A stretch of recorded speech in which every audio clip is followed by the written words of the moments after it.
గత 18 నెలలుగా రాష్ట్రంలోని 70 లక్షల మంది రైతుల్ని అట్లాగే కోట్లాది కుటుంబాల్ని నోటికొచ్చిన హామీ ఇచ్చి నోటికొచ్చిన వాగ్దానం చేసి మొత్తంగా 420 హామీలు 6 గ్యారంటీలు 100 రోజులు అని డైలాగులు కొట్టి ఆఖరికి గ్యారంటీ కార్డులు ఇచ్చి అఫిడవిట్లు రాసి బాండ్ పేపర్ మీద రాసి మోసం చేసి గద్దెనెక్కి 18 నెలల తర్వాత కూడా ఒక్కటంటే ఒక్క హామీ నిలబెట్టుకోగా మీదికెళ్ళి తెల్లారి లేస్తే రంకెలు, తెల్లారి లేస్తే అరుపులు, గావు కేకలు, బూతులు, ఇది తప్ప 18 నెలలుగా చేసిందేమీ లేదు.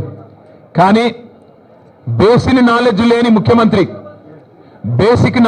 ముఖ్యమంత్రి అని తెలిసినా ముఖ్యమంత్రి ముచ్చటపడుతుంది కదా, దమ్ముంటే రండి చర్చకు అని ఖార్గే సాబ్ సాక్షిగా సవాల్ విసిరింది కదా.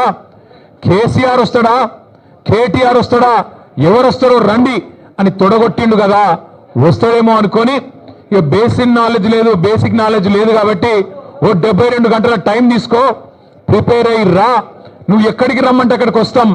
ఒకవేళ ఎందుకంటే నీకు మాట మీద నిలబడే అలవాటు లేదు కాబట్టి, నువ్వు మాట తప్పుతావని తెలుసు కాబట్టి, నీకు జూలై 8 నాడు 11 గంటలకు మేమే ప్రెస్ క్లబ్కి వస్తాం. ప్రెస్ మిత్రుల సాక్షిగా ఒక న్యూట్రల్ వెన్యూ మీద రాష్ట్రంలో మీడియా సాక్షిగా, రాష్ట్ర ప్రజల సాక్షిగా ఎవరేం చేసిండ్రో, రాష్ట్ర రైతాంగానికి, రాష్ట్రంలోని యువతకు 10 ఏళ్ల కేసీఆర్ ప్రభుత్వం ఏం చేసిందో, 18 నెలల నీ ప్రభుత్వం ఏం చేసిందో తేల్చుకుందాం రమ్మని ముఖ్యమంత్రి గారు సవాల్ విసిరితే స్వీకరించి నేను వస్తా అని చెప్పిన. వస్తాడేమో అనుకున్న ముఖ్యమంత్రి, పోనీ ముఖ్యమంత్రి రాకపోతే ఆయన తరపున ఒక బాధ్యత గల్ల ఉప ముఖ్యమంత్రినో, ఒక వ్యవసాయ మంత్రినో, లేదా మరొక మంత్రినో పంపుతారేమో అనుకున్నా. కానీ ఇవాళ తేలిపోయింది, రేవంత్ రెడ్డికి రచ్చ చేయడం వచ్చు తప్ప చర్చ చేయడం రాదు అనేది మాత్రం కారాఖండిగా తేలిపోయింది.